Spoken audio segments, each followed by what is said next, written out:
Welcome to the Podpage December monthly meetup. And we recently sent out a survey saying, what would you like to see happen in Podpage in 2026? And thanks to everyone who answered the survey. I will go up here and grab that link real quick. And this is going to be kind of loose today. We're going to go over a couple things that people said, I wished this existed. And here's the beautiful thing, it already does. And so hence why we're calling this the hidden gems section here of Podpage. So I'm going to paste this into the chat room. And along the way, if you have any questions or suggestions, we'll take that along the way. But I want to thank everyone for showing up. And so what I thought we could do here is this is going to get weird. I'm going to share my screen here a second. And we will do that one. And we will share it. And then I'm going to come over here and hit present. And so again, this is the monthly meetup. We do these once a month. And like I said, we're going to kind of keep this a little loose because what I don't want to do is we are always open for feedback. And the fact that you requested something that already existed, the last thing we want to do is kind of give off a like, what do you mean you didn't know this? In fact, it's more the opposite. We need to do a better job of promoting the tools that we have available. So right now, I'm not able to see the chat when we're doing this. So from time to time, I will stop and go over and look at the chat. So if you think I'm ignoring you, I'm not, because I believe if I do this, no, we're good. Okay, I can do this. So thank you so much, Ed. Glad you are here. And the other thing, again, that I want to position this as, these are tools that are available. You may not know they're available. In fact, I'll start off with one that just happened literally 3 minutes ago. And if you didn't know it, and this works with whoever your media host is. So let's say it's Captivate or Buzzsprout or Libsyn or Blueberry or whoever. They always have a spot there for your episode number. And if you're using seasons. And so what's great about this is, let's say you're recording episode 13 and you know it's episode 13 because you just got done with 12. So that makes this 13. You can say, and again, whatever your domain is. So I always say yourdomain.com/. So when I say that, what I really mean is your domain. So for me, it's schoolofpodcasting.com. It's podpage.com, right? So if you put in, like, let's say episode 13, so you put in the numbers 13, Podpage will automatically on your website make yourwebsite.com/13. So you could say, hey, everything we talked about today, I want to thank my guests for coming on. We'll have links to their book, their website, everything there. You can just go to mywebsite.com/13. And again, mywebsite.com would be your website. I'm just using that as a placeholder. So that's something most people don't know. And you kind of want to put episode numbers into your show. Number one, it doesn't work all the time. And I've got one sitting right here, so I'm not going to say the name, but Lexi, good old Lexi from Amazon, depending on your show, you can say, hey, Lexi, play episode number 27 of the whatever the name of your show is. Now, for me, for whatever reason, when I say play episode whatever of the School of Podcasting, the lovely woman in the tube always plays the School of Nursing. And I'm like, so it would be great to include content in the show notes page before it's published.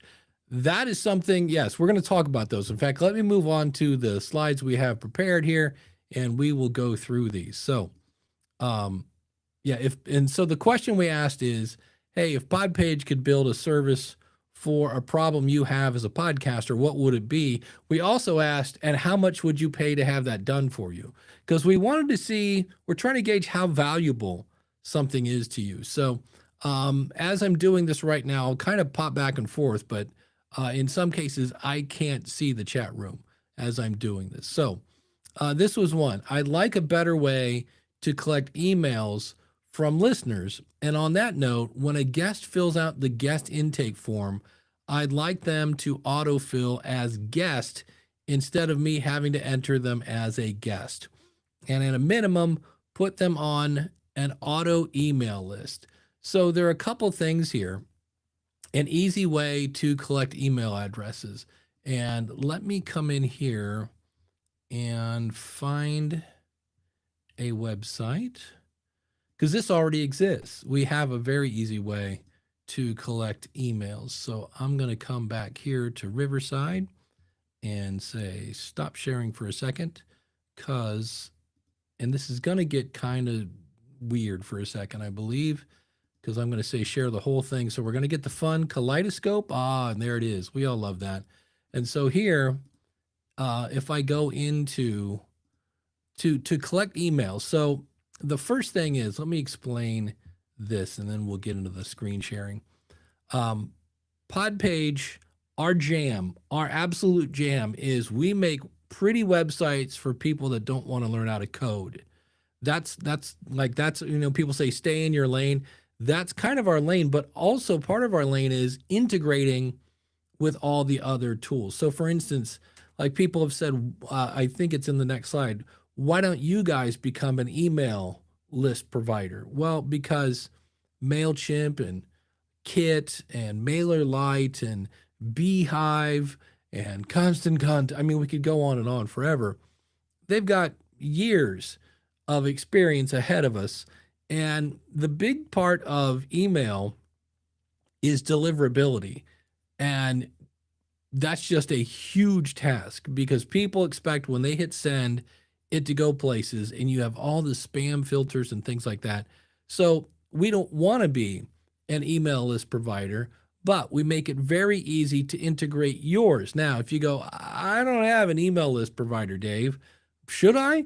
And my answer always is, do you want to make money with your podcast? And if your answer is yes, then yes, you should absolutely have an email list. It's the beautiful thing about an email list is it is a direct connection between you and your audience who have said, I'd like more from you.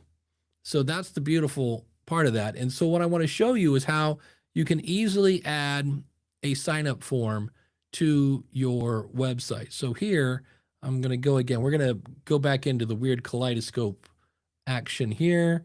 There it is. And I believe now, if I go over here, yes. Okay. So all you have to do is go to Connect. And you'll see it here. It says build a mailing list. And if I click on that, you have some options here. Now you can see where I've collected one email address, and I could export that once I get a list. So if I decide I'm going to go with Kit, or again, there's billions of those things, I would just export this list and then import it into Kit. Now, once you have your favorite list, whatever it is, and I just keep saying Kit because I know a lot of people use it. All you have to do is get a form. You build it over there. You copy and paste. They give you the form. You copy that and you paste it into Podpage. So if I go over here to settings, I can say, hey, I don't want Podpage to collect these anymore because you can't really send any email to those people. We'll collect them until you get somebody who sends. And so I could come in here and say either A, I don't collect email addresses because I'm just not really interested in it. I'm not trying to make money with my show. But if I say this, I want to use my own custom email form. You can see I've got this script from, and this could be ConvertKit, MailerLite, MailChimp, Beehive, System.io. There's tons. You just get your sign up form code, you paste it into this box, and that's it. Now you'll see where it says, hey, you got MailChimp, Aweber, ConvertKit, Constant Contact, Active, and there's no Beehive down here. The only reason we have these icons here is the bottom line is it works with anybody. As long as you have, the code for the sign up form, you just put it here into this box and then it will show up on the website. So in this case, if I go over here to my test show, this is the form that you can sign up and get. So if you're looking for an easy way to collect emails, that's it. You set it up in whatever system you're using, and then you basically copy and paste it. So yes, Michelle says, can I pop this on? Yes. Michelle says there's an email form, but I don't know where those go. First of all, they only show up in Podpage if the person confirms, yes, I want emails from that person. And then they're under connect. So let me go back and share my screen. We just looked at that a second ago. And we'll do this and that.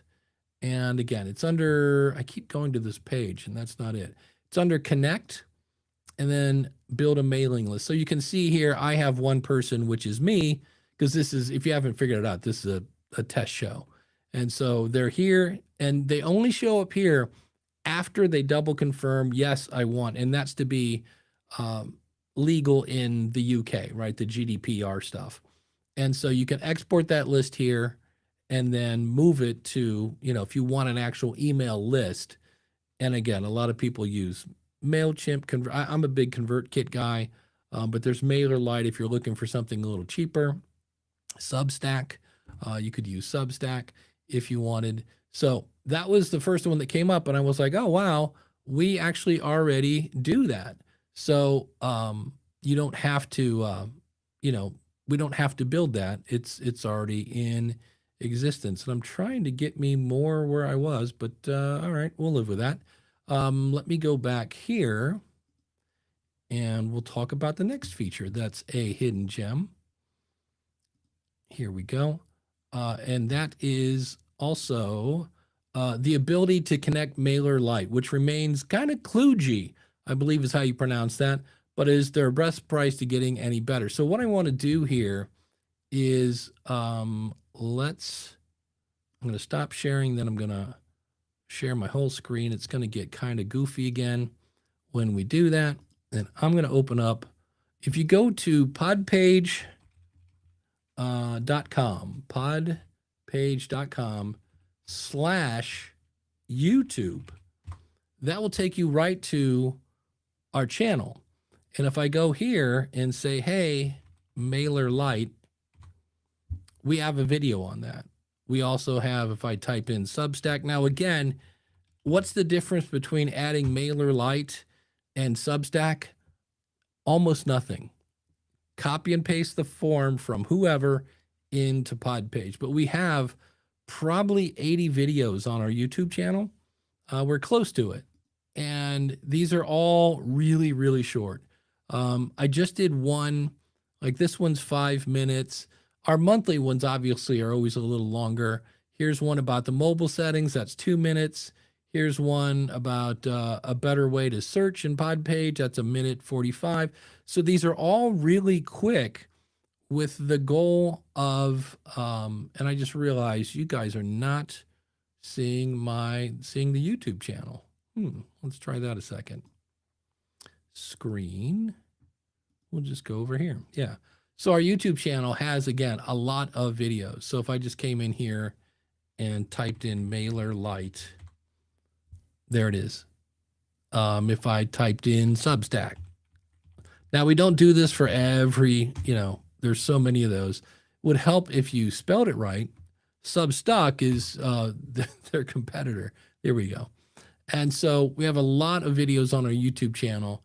And the fun thing about going back to email is the fact that it's the same thing, no matter who you're using.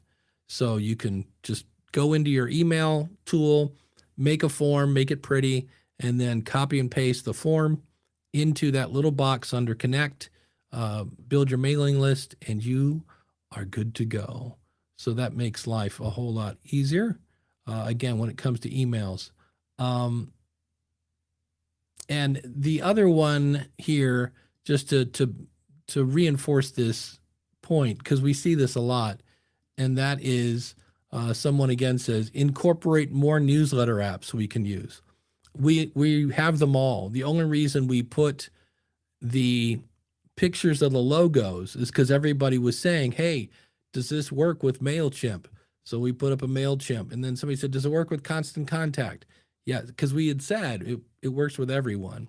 And so to kind of keep you working, and so that you didn't have to stop and say, hey, does this work with so-and-so?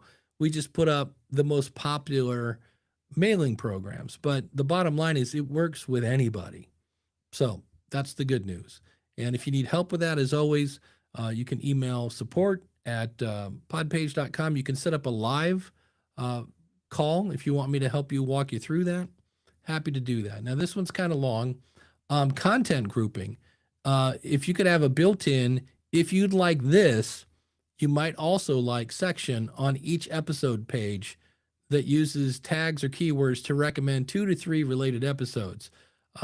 Option to create a curated playlist or series pages that automatically stay updated, featured episode sections. So in this case, we're going to point out in some cases, if we don't do this, there are other ways to do this. And so what I want to show here is we're going to go over to Podpage again. And I want to show off categories. And so if I go in here to pages and episodes, you have categories. And so I've got a few here that I just made up. And what these allow you to do, I can go, hey, show me the episodes. And it will, bring up your list of episodes. And I can easily here see where this one is education and holidays and NAPOD. And this one doesn't have any categories. So I could say, hey, this one is, let's go holidays. And then I'll come down here. This one has how to and NAPOD. Great. This one has education and holidays.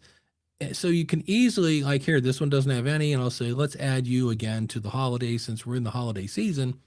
And now under categories, where we're at here, you've got them. And I could say, look, let me look at this site. And I need to switch this over to, we're just going to do the entire screen. That always looks kind of weird when I do it, but I think we'll be okay once I switch to that. Yes. Okay. So now this is a really bizarre looking site because it's my test ground. When I go in to tweak things, this is me. But if I go into episodes, you'll see where these categories now show up. And so I've got, you saw me make a bunch for holidays. So when I click on this category for holidays, there's my 5 shows apparently, that are marked. Now, here's the really cool thing is notice this is a URL that links to your site that shows episodes that are categorized as whatever. So I could, if I'm right, I could copy that. And if I'm doing another episode about the holidays, I could put this link into my show notes so it goes out to all the apps and just have it say, if you'd like more shows, if you'd like to listen to more episodes about the holidays in this example, click here and make that link that we just copied the link to click here. And when they do that, they're going to come to this page. And now somebody who said, I want more stuff about the holidays, just got sent to a page with more stuff about the holidays. And so and this will update if I later come back in and say, hey, let's go back to the episode list. And because that time we had 5, and just to show you, this is dynamic. So if I come down here and say, look, this episode is also about the holidays, and it automatically saves. Now, in theory, I don't think I have to reload the page. If I just go back here, I have to refresh it, but there it is. We now have 6. So if you had that in your show notes, for more shows about holidays, click here. And if you did it in your media host, so let's say you did it in Buzzsprout or Captivate or whoever you're using, and that links, they're going to be sent to this page. And now they loved the episode about the holidays, and now you just gave them 6 more. And now you're going to get, maybe if they really like them, 6 more downloads from that. So it's categories are really handy. And then if I go into the home page, so here I've gone to pages, home, edit page. And when you go into the homepage feed, this is where you can pick how do you want these to show up. And you'll see there's an option that says show categories above the list. So if you want to, have that link on the front page, I can do this now. And you can see there are the little categories. So I'm going to come down here and click on save. And in theory, if I come back here and go to the home page, I think this, here are the links. So we just said, holidays. So when I click on that, it again takes us to that URL. So that was one of the points. Is there a way to clump things together that would automatically update? So one of them is, categories. Now I realize the suggestion was that this happens automatically.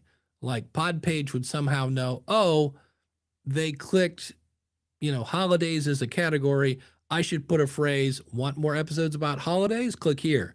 And so that's something we'll think about, but I just want to let you know it's there. And then they asked about featured episodes.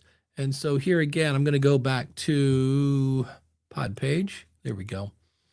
And under episodes, and if I go to the episode list, you do have an option to say feature this on the home page. So you can see here featured on homepage. So if I do this, taking a break on the holidays, and this one's already featured on that.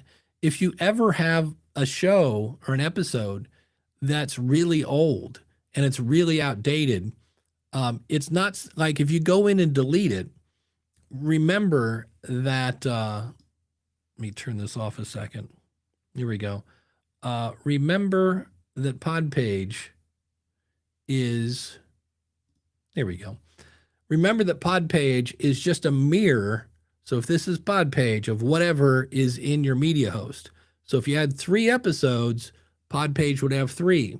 And then you add a 4th episode, and eventually Podpage is always coming around going, hey, you got any new episodes? And it's like, yeah, we got a 4th one. And then Podpage will go, oh, let me show that too. So it's just a mirror of whatever that is. So if you have an episode and you're like, I don't want this one on the website anymore, and you delete it, the minute Podpage comes over here, it goes, oh, look, there's an episode you're missing, and it brings it back.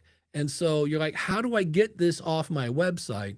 Under the episode list, you can hide it and say, look, because unless you delete it over here, then you can delete it over here. But just realize it's always mirroring what's going on.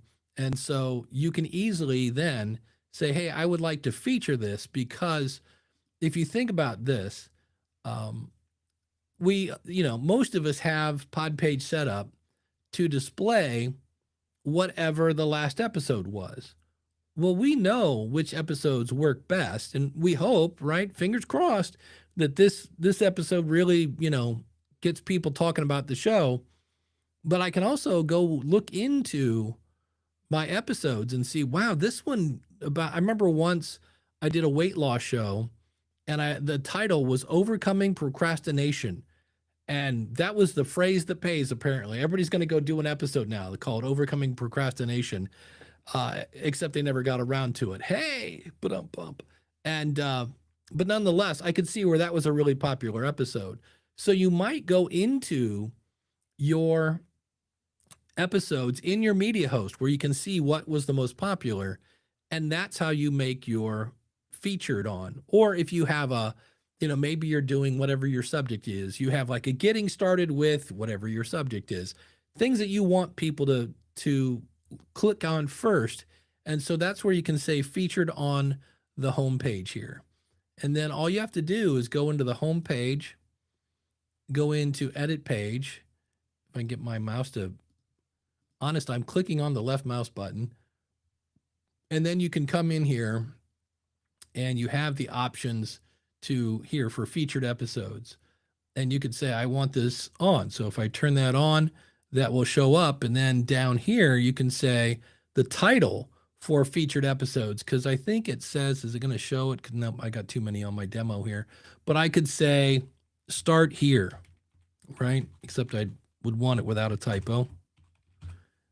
And here are some episodes to get you started with my topic. Now, obviously you'd want to put like, if you're ready to get into whatever your subject is, these will get you the best thing.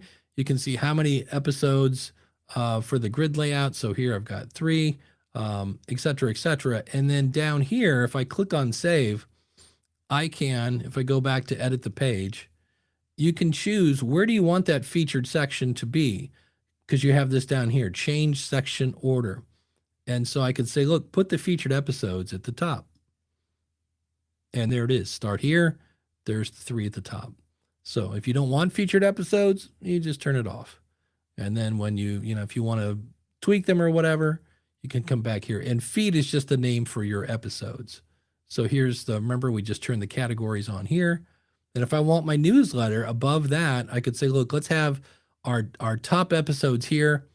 And then I want the newsletter. So there's that. And then they've got my episodes. So we've got a couple ways there to group things together, which was what that one person was saying. If you like this, you might like that. So having categories on your website, adding them to your show notes, all those things can help people, point people towards this episode. So let me take a second and check the chat room before we go on as we go into weird kaleidoscope mode. Okay, good. Excellent. All right. So the next suggestion we had here was podcast coaching. Somebody said, hey, I wish you offered podcast coaching. And again, maybe we're not promoting this enough. I know I mentioned it in our last newsletter that, hey, if you're on the elite plan, you can go down and you'll see where we offer free podcast coaching with me. So you get to pick my 20 years of podcasting experience. When we do support calls, if you want to do a live support call, we do that, but that is all about Podpage. If you're like, but how do I grow my show? And what's the best this and microphones and gear? And no. We're going to stick on Podpage. But if you're on the elite plan, now we can do full podcast coaching. And you do that by simply going up to the help menu and then coming down to podcast coaching. And then from there, you pick up a schedule and you can see, what day works for you, et cetera, et cetera. So now the elite plan is $59 a month. That's our top plan. But when we saw that people are like, man, I wish I could get podcast coaching, we're like, well, the good news is it's already here.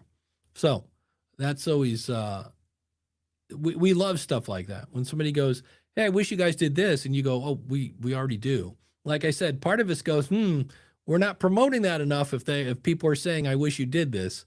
But it also makes us smile that we're doing the things that you want us to do, which is why we did the survey in the first place. So that is something that, again, some people don't know. And then a guest promotion kit. And so I get this. This was basically asking a way to automatically email the guest when their episode goes out. Now, this again is an elite feature, but if let me double check, make sure here as I watch the screen update. Yeah. If you go into pages and guests, you'll see where there's a guest alerts. And this is the email that goes out. Now, as it mentions here, you can't edit this right now. It's very generic, but it sends them a link to where the episode is. It sends them a link to the image if they want to use it, and then links to the show on Apple and Spotify. But on the guest list, I can come down here and you can see where I've set it. If I edit this, or you can see where it says attached to a past episode. It's set right now. I said, hey, this particular guest that I'm looking at is on episode number 42, which is why it says here, this will be added to episode 42, and they're going to receive that email. So all you have to make sure is to put in whoever your media host is, Buzzsprout, Captivate, Libsyn, Blueberry, RSS.com. Again, there's a million of those too. Spotify, if you're using Spotify. You want to put the episode number in that field so that when Podpage imports it in, it will automatically go, oh, look, it's episode 42. It's time to put that particular guest on that particular episode. And then it will automatically send it to that email to the guests so they can, help promote it. So we love that suggestion. We're even happier to say it's already here. It is an elite feature, but it's one of those things where it's going to save you some time. And so it's a matter of, I always say we all pay in one of two currencies, right? We're either going to pay with time or money. So it's not a see, this is what I said. I don't want it to be a lecture. My bad. I thought this meetup was not a lecture. Well, it is a meetup, hence why I stopped to come over here and see what's going on in the chat. But the topic that we're talking about are things that you might not know in and what would be your definition of a meetup, Mr. Sonic Boom?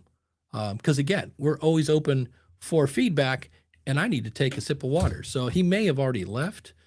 He said that at 2:58, and we're at 3:01. So what would be, for those that are watching, what is your definition of a meetup? Because we always have open Q&A at the end of these, and we're rounding second at this point. We're almost done, and then we'll get to open Q&A. So let me go back here and share my screen. But I do appreciate the comments. Again, we are all about feedback. And so that was something that was suggested that's already here. And then I just showed you that. That's the email that goes out. One of the best ways, they say, allegedly, to grow listenership is to do a promo swap, which I'm not into, but I would be down if it were curated and thoughtful and matched my content. So I find opportunities to market me shows. I should have cleaned that up. My shows on the other podcast shows that are helpful. And so that does not exist. But I wanted to point out that you can easily do this. I see where somebody left a channel, maybe a Zoom call where people can talk. Okay. Because any chat is coming up on the screen today. I'm trying to keep it interactive. And so I wanted to talk about this idea of how do I promo swap with other people? And it's one of those things that can sound overwhelming, where it is as simple as either going to Apple or Spotify or Google and search. So if I'm doing a show about, let's just do one here. So if I go up to Google and I'm doing a show about monster truck, and we've got a bunch of videos. Here we go. Inside Monster Jam. Here's Crush This. Here's another one. And you could simply go out to these. I would recommend you listen to them first, at least part of it, because anytime you can approach somebody and prove to them that you've listened to their show, you are going to stand out like a sore thumb. So do a little bit of research and say, hey, I see you do the monster truck collecting podcast. I do the Monster Trucks Are Fun podcast. Would you ever be interested in swapping 30 or 60-second promos or working together on an episode? And you just simply ask them, here's the link to my site. Let me know if you're interested.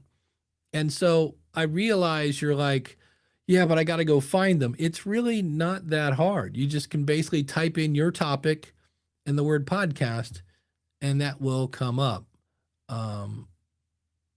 Yeah, I see that. White label American podcast. Could be. And maybe we'll do that next time. Maybe we'll do that in January. Just do a Zoom and let people raise their hands and ask questions. We've done open Q&A before, and it went over kind of meh. And so we're like, oh, well, let's do a kind of a presentation. But like I said, when we did the survey, and we had a few of these that were like, oh, this already exists. And then I was like in this one, okay, we don't really, although I do like the idea, and this is where, again, I'm watching the chat.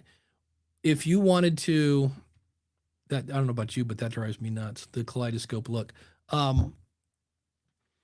If somewhere in Podpage you put your, like if we pulled the categories from YouTube, or not YouTube, from Apple, where, I mean, it's already in Apple, but even there's a way we could reverse engineer and find out what category you are.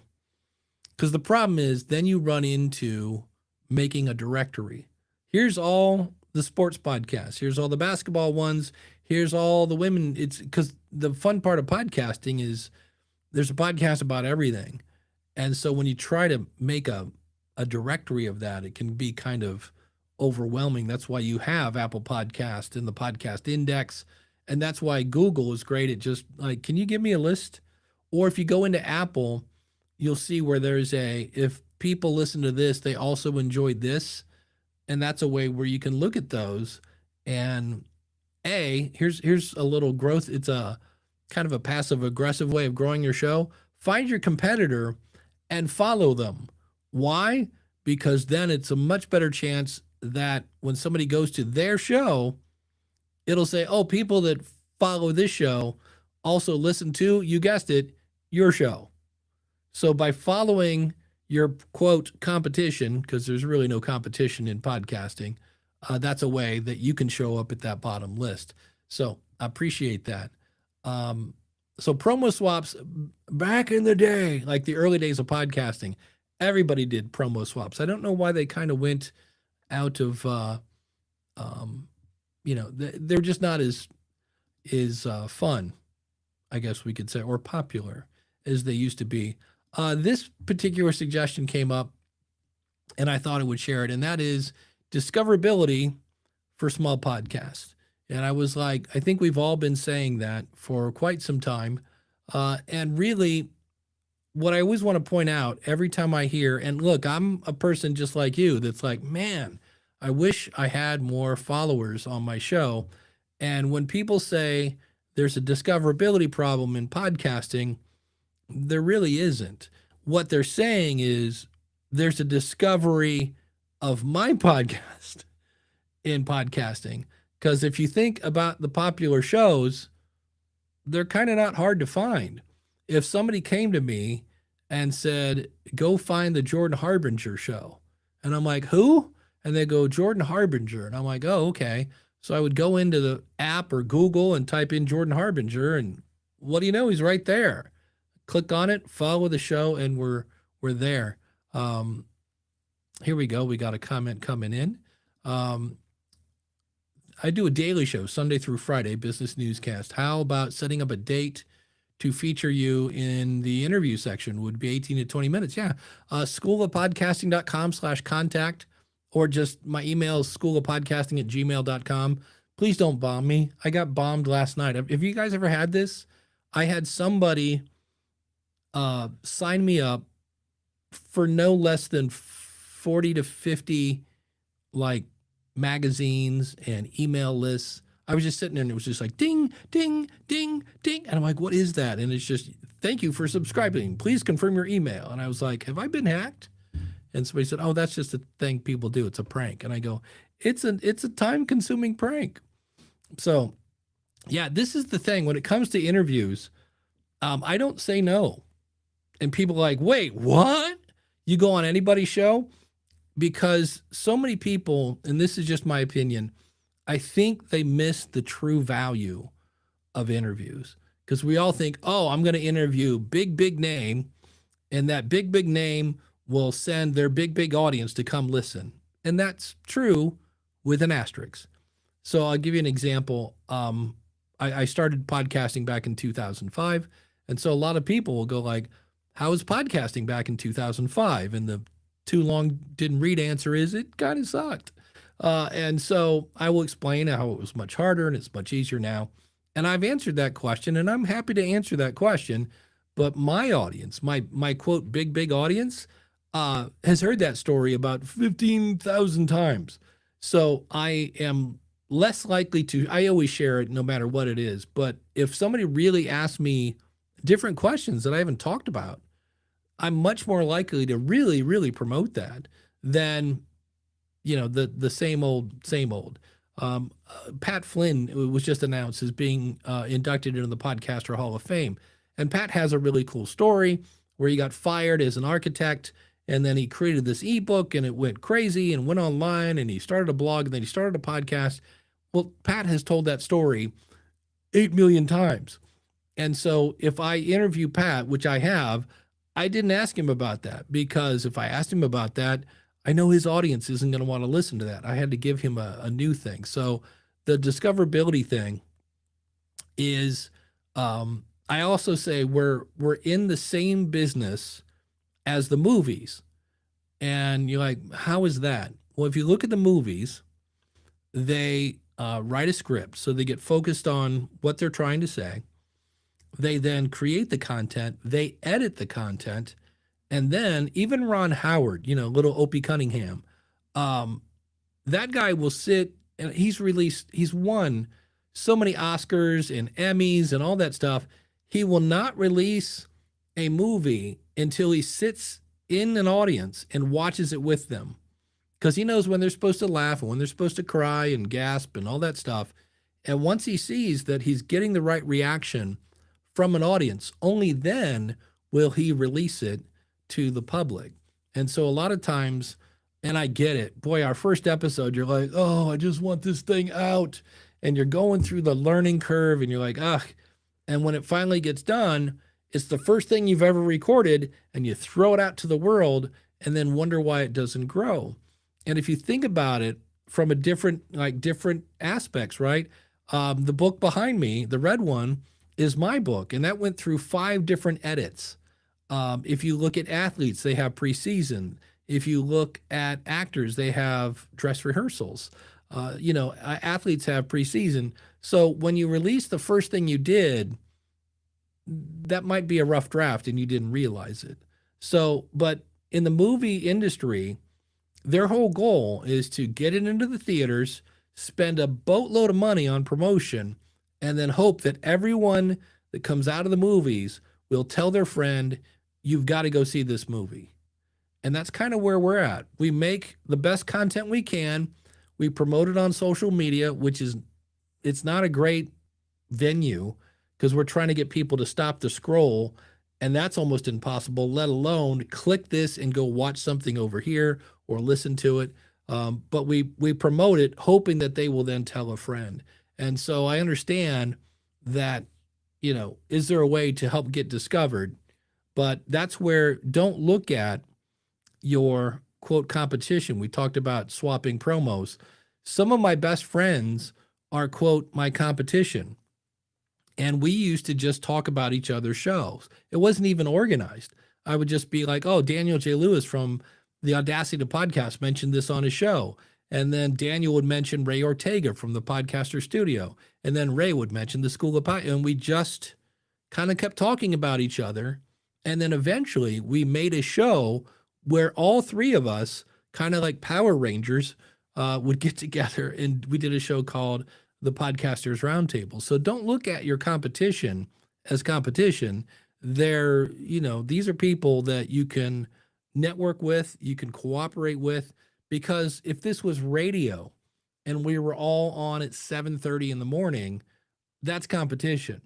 But this is podcasting, and you can listen to me on Monday, listen to Daniel on Tuesday, and listen to Ray on Wednesday. And so we started cross-promoting each other. And I would ask people, how did you find my show? And they said, oh, I heard you on the Podcasters Roundtable. So that's something to keep in mind in terms of being discovered. Work with your other guests. This one is one I saw, and it's really a niche kind of request, and that is this one: multi-intake forms for different types of guests. And so right now, the guest intake form we have is kind of a one size fits all. And you can, my fun-filled assistant is letting me know I have a meeting in 15 minutes. Anyway, so not every podcaster needs Form A for this kind of guest, Form B for this kind of guest, and Form B for this kind of guest.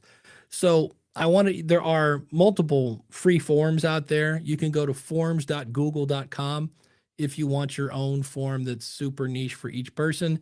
Another one is tally.so. Yes, .so, tally.so. And you can make your own forms. Now, the disadvantage of those is the fact that where we did that thing where, hey, you can add this guest to the episode, that feature now won't work because the guest info is in another system that you would either have to copy and paste. And if you've ever wondered why is the guest intake form so long, and keep in mind, you don't have to fill all that out, but it is it's long because it's kind of a one size fits all. And so if you want all the social and you want their bio and you want this so we've kind of made it as universal as we can. And it's funny because almost on a weekly basis, we have somebody who wants to add more to it. And we have somebody else that goes, this is too long. Can you please cut this in half? So that's the joy of trying to please everybody. It just doesn't work.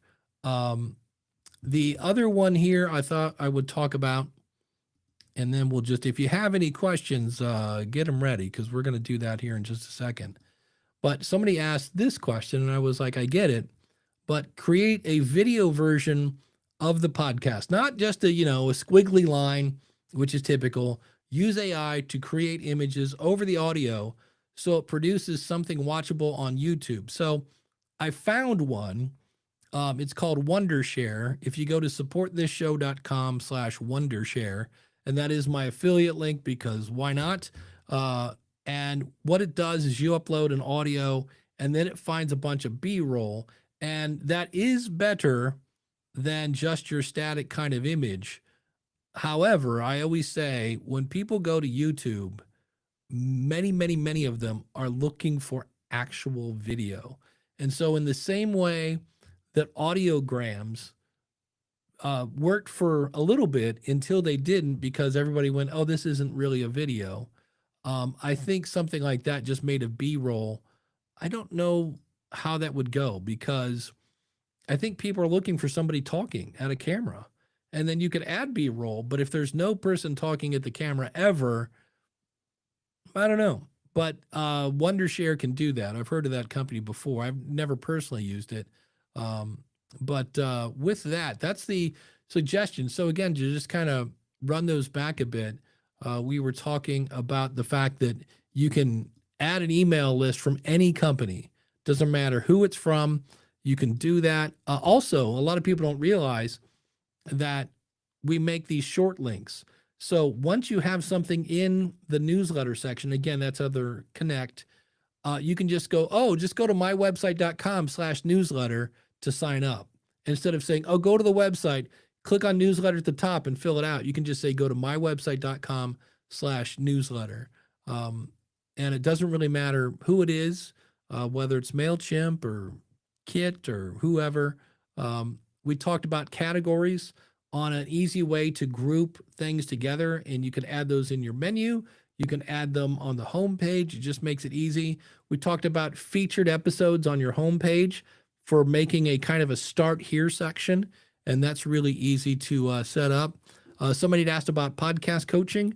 If you're on the Elite plan, you can go into the help menu and schedule that. Just click on the podcast coaching link. And emailing guests. If you're on the Elite plan and you've put the episode number into your media host, you can send that guest intake form, the one I just talked about that's really long, and you could easily say, hey, once they send it in, go, oh, this is for episode number 58. When 58 comes in, add this information to that episode. So those are things that already exist in Podpage and you can use today. So Here we go. So Richard, let's see, the Talk to Me guy. Are you opposed to squiggly line YouTube videos? I'm not opposed to them. I don't watch them, and all the stats show that when people go to YouTube, they want a video, and not a. Some people call those fake videos or static videos. I think most people want video when they go to videos. So it is better than nothing, but it's one of those things when they first came out, everybody was like, ooh, squiggly line. And they would click on it to see what it was. And now people are like, yeah, squiggly line. So it's, and really shorts, audiograms, all those are, for me, I don't think they're great at growing your audience. I think making remarkable content that is so good that people have to tell their friends about it is the number one way. And that's easier said than done. But I think shorts, I mean, if we look at Taylor Swift, that's what she used a short for. It's a way to keep your brand in front of people until your next episode comes out. And it's interesting because I know there's a guy on YouTube I watch. I love his shorts. They're short. They're literally 2 minutes with a punchline. And then I finally was like, well, let me see what his actual channel is about. So I went over, looked at his long form stuff, and because there wasn't a punchline every 2 minutes, I'm like, eh. So it's kind of one of those things where you kind of can't win. I think a short audience is different than a long audience. And it's just a matter of how many plates do you want to spin? I've got my audio going over here. Okay, let's start up a YouTube channel. Now I'm going to make a short channel.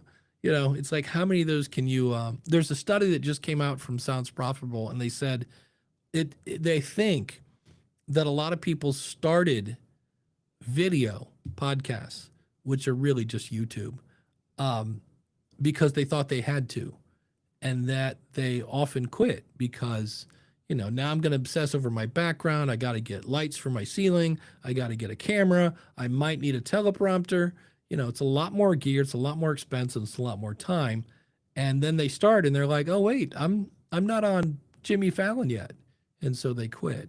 So, but the other thing to keep in mind, just because I don't like squiggly line videos doesn't mean your audience won't, right? They may love squiggly line videos. I always say so many times we look at somebody who's successful and they're like, what'd they do? Oh, they did this, this, and this. And then you do this, this, and this, just like they did. And you don't get the same success because you don't have the same audience. So it's really, I always say it starts by knowing, why do I want to do this? Because if you don't get your why, then you get burned out. And then who is it for? Because if you don't educate or entertain them, or just give them something to tune out to, then you're not going to grow your audience. And then I always say, how are you going to measure your success? And most people go, well, downloads. And I'm like, okay, so congratulations. Let me wave my magic wand. Presto. Boop. Okay, you got 10,000 downloads. Now, what are you going to do with them? And they go, oh, well, I'd get advertising. And I'm like, oh, so really the goal is monetization. And they're like, well, yeah, kind of. And I go, so we're measuring our success in dollars, not so much downloads. And so, because I know in January, like next month, my downloads at the School of Podcasting will go up because everybody and their brother's like, this is the year I'm starting a podcast. And then in February, like gym memberships, my download numbers will go down a bit. And I would normally be very depressed if I was judging my success on downloads, but I'm not. I judge my success on how many people join the School of Podcasting. And that goes up in February while my downloads are coming down. So when you kind of know why you're doing it and how you're going to measure it, you can kind of help keep your sanity a little bit. Any other questions? We got about 5 minutes here before we wrap things up. Thanks for coming out. Hopefully you learned some stuff. You're like, oh, I didn't know we could do that. And also we talked about short links. You have yourwebsite.com/rate/sponsors/voicemail/newsletter /support if you've got donates set up. And then you can make your own. So like for me, I do a show called Ask the Podcast Coach. I'm playing with Supercast. So if you want to be an awesome supporter, just go to askthepodcastcoach.com/awesome. And that is, and that basically points at Supercast. So you can make your own short links as well. The beauty of short links is I'm reinforcing my domain. It's an easy to remember link for my audience, and then it gets them to whatever the heck you want them to get them to. So any other questions here as we start to wrap up? If not, we'll just wrap her up. I'm going to take a quick sip because it's probably all the dry air in the winter. But Michael, I'd be happy to come on your show. You can also email me, support@podpage.com. I should say that because some people will email dave@podpage.com. That is not where you want to email because I live in support@podpage.com. I check dave@podpage.com maybe a couple times a day. I live in support. So that's the best way to get a hold of me. If you have any other suggestions, you're like, oh, well, now that you're talking about it, Dave, if you're looking at what to make in 2026, I've got suggestions, and let me grab that link real quick. I think I put it at the beginning of the call, but I will throw this back in the chat room. And if you're not in our Facebook group, look us up over there as well. All you have to do is, because a lot of people don't do this, and then I have to kick them out. You have to agree to the terms of the rules of the whatever, because people want to come in there and spam, and I'm like, no, that's against the rules. Here we go, White Labeled American. Thanks so much for this one. To wish the best of the holiday season and to everyone in the Podpage community. Yes, I like to say Happy Kwanzaa Masaka because I think that gets everybody. If you, I made that up. So. With that, I will thank you so much. And again, you could always, if you have an idea, since everybody was like, I thought this was going to be just people talking, maybe we'll do that in January. So, but if you have an idea on what you would like to do on the monthly meetup, we do this for you guys and gals and everyone involved. So we would be happy to entertain any of your thoughts. So again, have a safe and happy holiday season. Stay warm if you're in the U.S. and if you're in Australia, it's time to go get in the pool. Don't forget your sunscreen. So everybody, thanks so much. Take care.